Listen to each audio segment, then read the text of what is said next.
আলাইকুম। আজকে আপনার তোরে দেখাইতাম আইছি গাভর মাল, খুব সুন্দর মাল, আলহামদুলিল্লাহ খুব সুন্দর মাল পাইছি।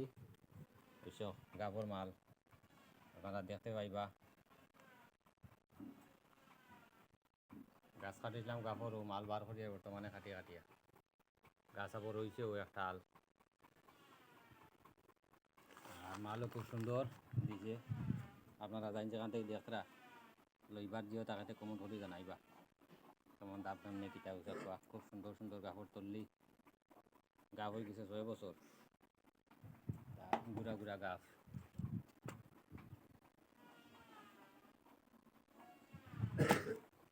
দেখতে পাইবা খুব সুন্দর গাভ দিছে। আবার বস্তার পেয়েছে কাম করিয়া।